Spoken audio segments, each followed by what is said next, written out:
Buenas, buenas a mis queridísimos estudiantes de segundo de secundaria, quien les habla su profesor Ulises Oria. Y hoy estaremos trabajando con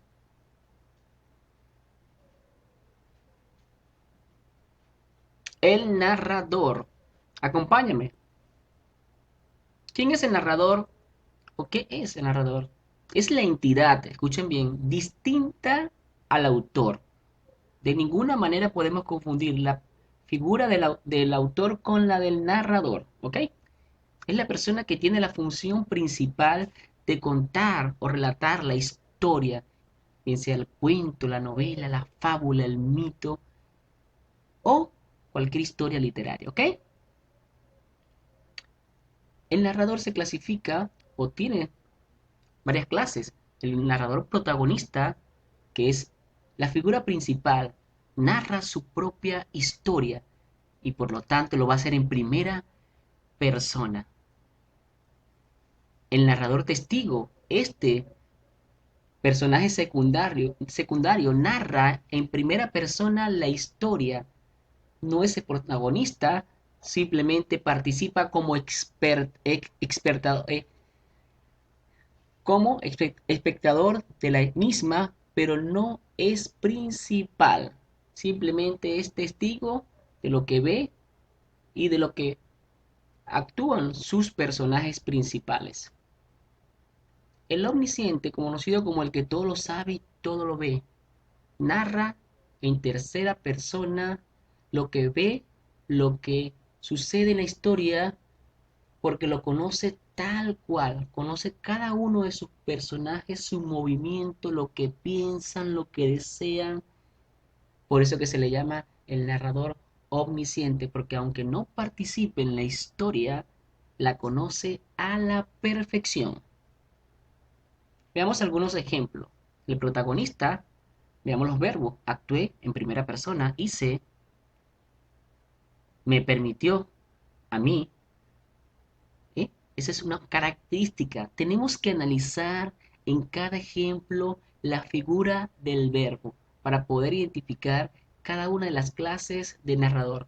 Veamos el narrador testigo, lo recuerdo, ya, la cara taciturna y indiada y singularmente remota detrás del cigarrillo. Recuerdo, fíjense la figura del testigo que participa como tal, pues, como espectador de la historia, no participa, no es principal, simplemente está como presenciando todo, viendo todo, pero no es principal.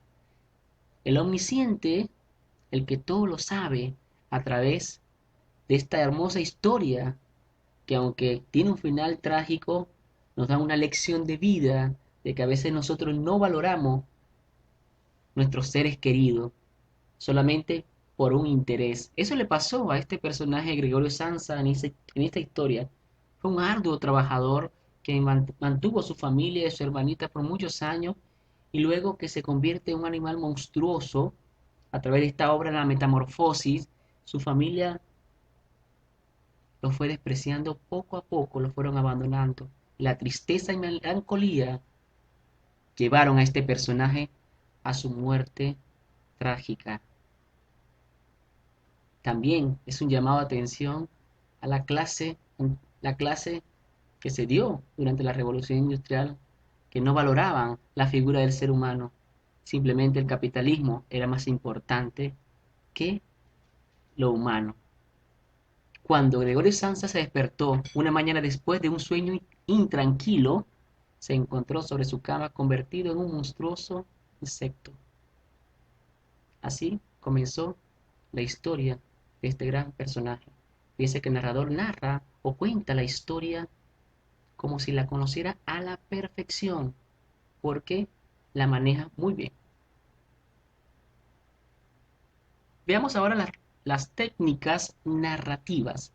¿Qué se concibe con el nombre de técnicas narrativas? Recordemos que son herramientas o estrategias que utiliza el autor para atrapar la atención, en otros términos, para enamorar al lector y darle mayor emotividad a la narrativa, al texto como tal, bien sea presentando la historia, presentando el final como si fuera el inicio, rompiendo la estructura lineal que normalmente conocemos en el texto narrativo como es inicio, nudo y desenlace. Muchas veces ese orden lineal se rompe por parte del narrador o el escritor para darle mayor emotividad, o también narra historias de personas en primera persona, son historias revelando lo más íntimo de su ser, como pasa en una de estas técnicas narrativas. Veamos cuál es la primera.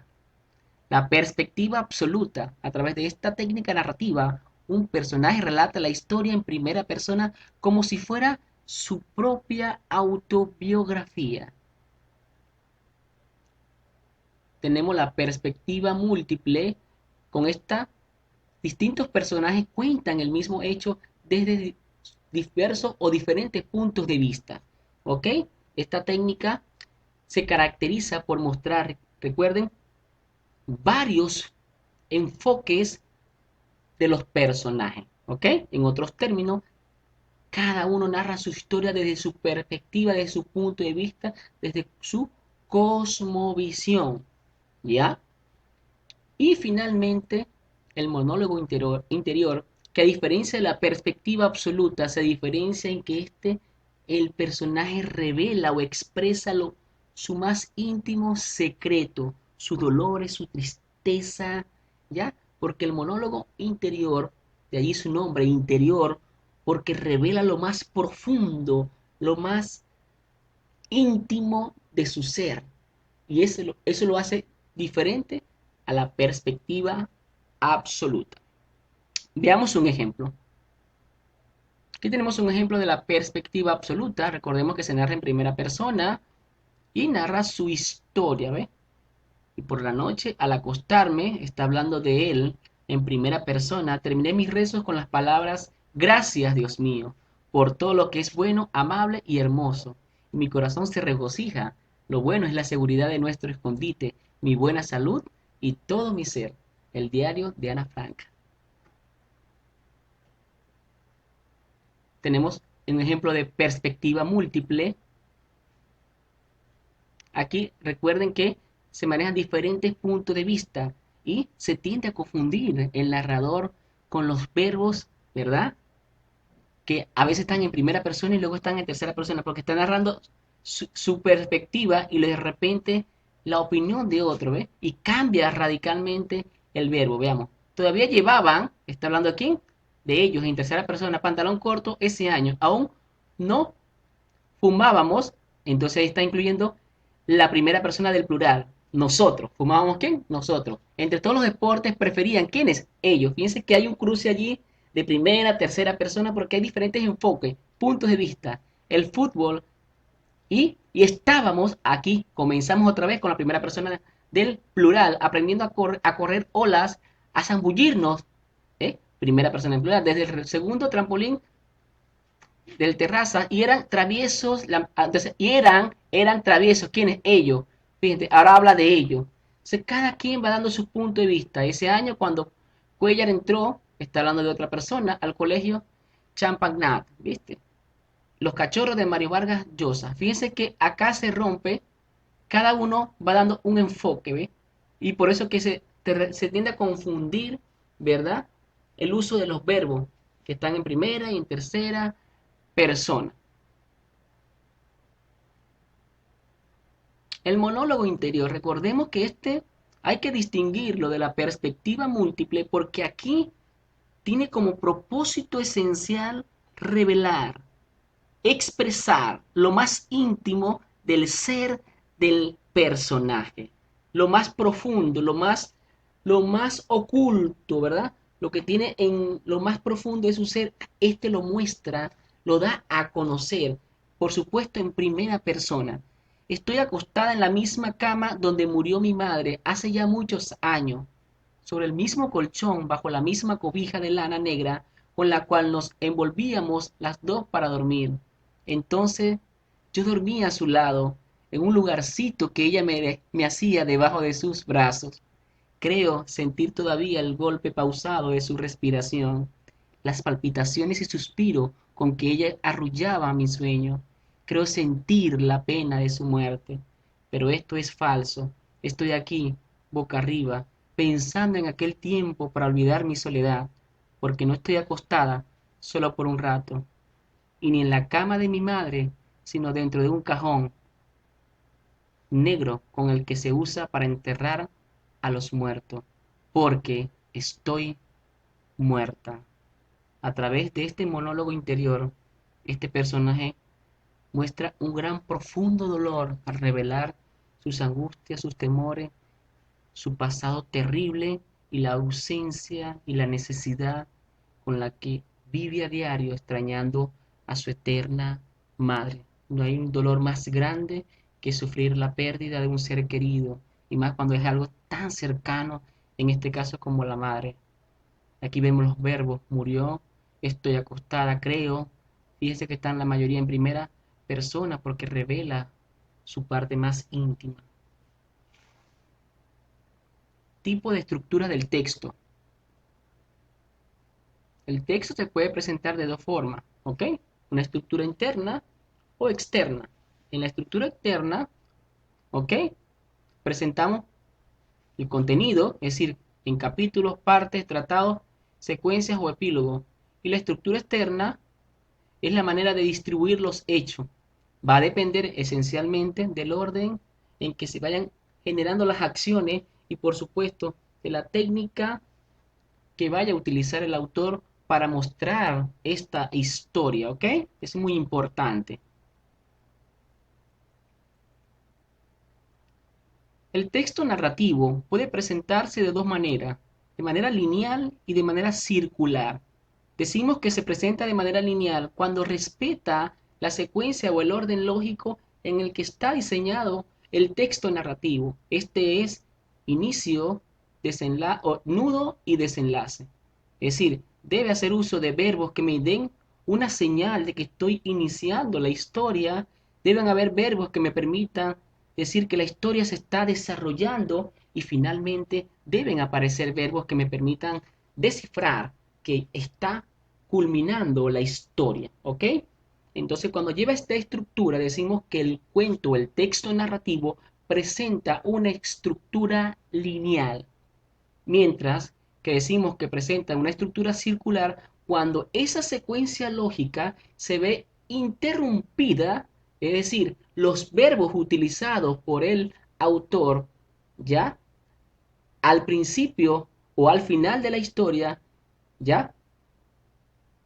Se va a romper y va a haber allí un desfase. Entonces va a haber una ruptura de la secuencia lógica o del tiempo cronológico en el que se están narrando las acciones de cada uno de los personajes. El final se encuentra al inicio. Imagínense ustedes si no hay una ruptura, que el autor presenta el final al principio de la historia. Esto a manera de darle un poco más de expectativa, suspenso al lector y de involucrarlo en la historia narrativa, ¿no?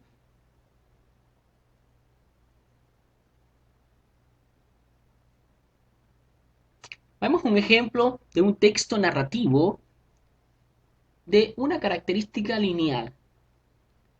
El poeta hindú Tulsidas compuso la gesta de un Amán y su ejército de monos. Fíjense, aquí vemos el primer verbo, compuso, ¿verdad? Un verbo que está